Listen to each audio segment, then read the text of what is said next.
with us here today. You saw a few of them right there, but we've got some special people who want to talk about Randy. He was from this area. You know, grew up in Burbank. The Musonius School of Music still is here, right up the street here in North Hollywood. We've got the people that run it, Randy's family, and some very special friends. Without further ado, I would like to bring up a very special guest. You know him from his incredible playing with Randy, and not only Ozzy Osbourne, but from Quiet Riot, and you know him since then from Whitesnake and Blue Oyster Cult, and now currently with Quiet Riot. Would you please give a warm IES Rock Honors welcome to Rudy Sarzo.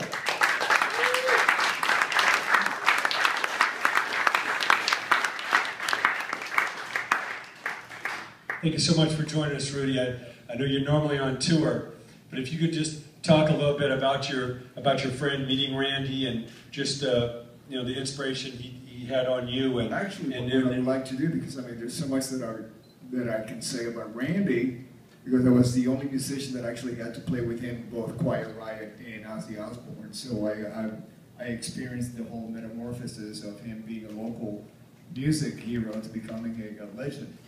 So what I would like to do is to take questions from the audience, because I might be saying, you know, I might talk about things that I want to talk about, but not necessarily what they might want to hear. Okay, well, we're going to take some questions. Why don't you start about meeting Randy and first playing him and really recognizing the special talent he had? Yeah, it was a very, very memorable evening. I just arrived in LA, and I went to the Starwood for the first time, and Quiet Riot, you know, they were playing that night. I just happened to walk in and see the whole performance.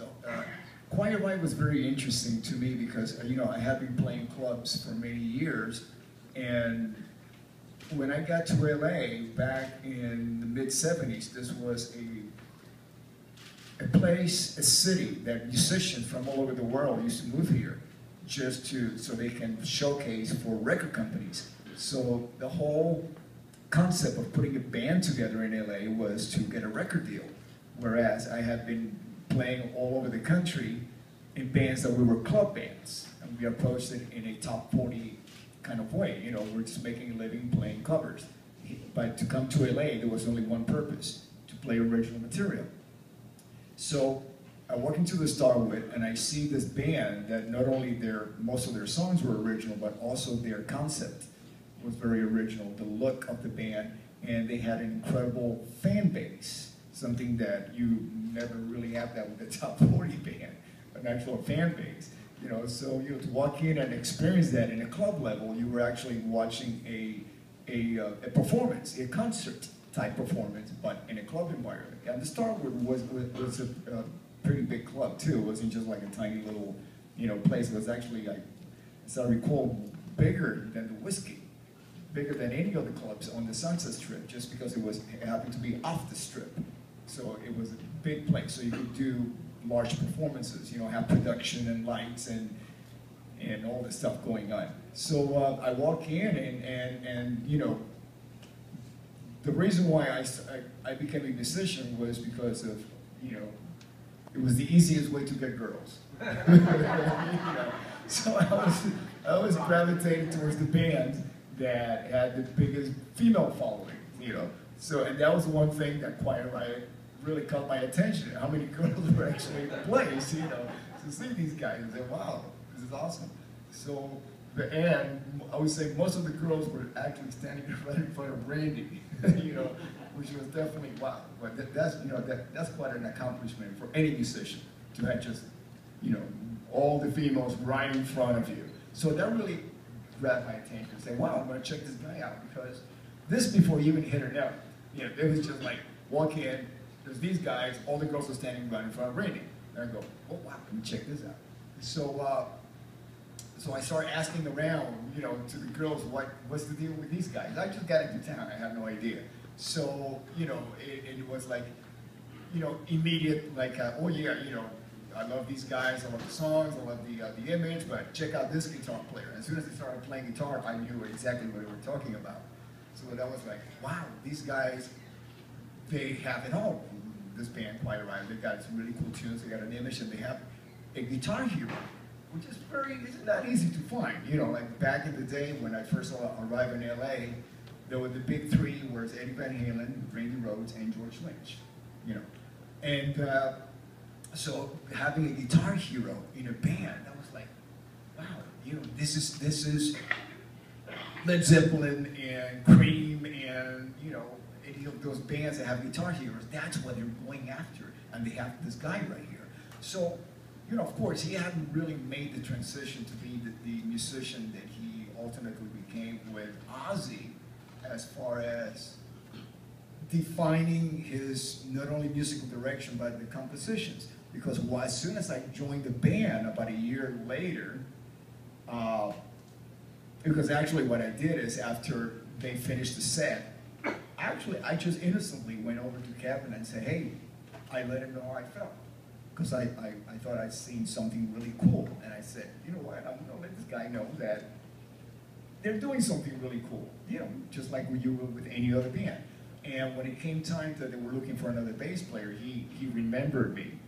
Because I was the guy with the accent that actually talked to him after a show. And actually, the fact that I did not hit him up for a gig, I was just letting him know how much I really appreciated what they were doing, and I thought they were on the right track. So later, when I joined the band, I realized that Quiet Riot, just like every other band locally, we were on the spot that not only were the band's trying to be creative, but also they were trying to please whatever musical climate was going on at the time. And back in mid-70s, Van Halen was the last local band, hard rock band, to get signed. After that, they kind of like shut the door and they started looking for groups such as The Knack and Motels and Devo and, you know, new wave punk bands. So Quiet Riot, here we are, I'm in the band, and, you know, it's 1970, 78, and record companies, local record companies, were telling us that we were dinosaurs, that the music that we were playing would never ever come back, and to give it up, you know.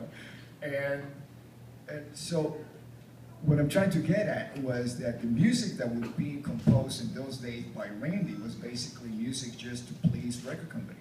It was, we were almost becoming only by association, a cover band, because we were going to meet with a record company guy, and he says, listen, you know, here's Billboard magazine. If you guys can write a song like Do You Think I'm Sexy? You know, yeah, come back to me with a demo, and we'll talk. So we'll go out and write a song like Do You Think I'm Sexy, which is one in a million, you know, with like a little disco beat and stuff like that. Go back to the record guy and say, look, we got a song, like Do You Think I'm Sexy?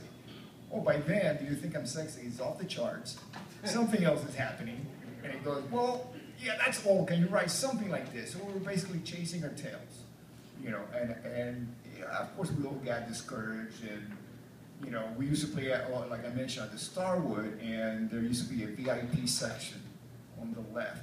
And you would do you expect the record company people that you invited to watch you perform that evening to be there. You know, you have like reserved little tags on the tables, and when you look up and it's empty. You know, that's very discouraging, because they were not really into what we were doing at the time. They were looking for different types of music. So I got to it, you know, we also started getting really discouraged about what's going on, and that's when Randy got the call from Dana Strum to go and audition for Ozzy. And, you know, he wasn't really sure about the move.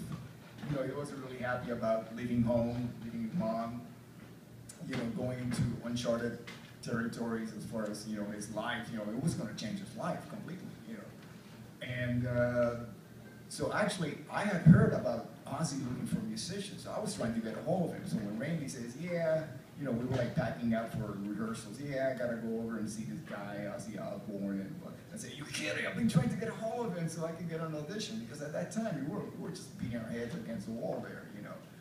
And the next day he comes back and says, yeah, he liked, you know, what I was doing, so I'm gonna meet him at his hotel. And you know, one thing led to the other, and that's when Randy, you know, made the decision to go to England, and I was teaching at Musonia at the time, and so about a week later, I asked Mrs. Rhoads, "Oh, have you heard from Randy?" She goes, "Well, hasn't he called you? Don't you know?" We go, "No, what's going on?" Well, he's at home. He had just already left, and I thought he was still there.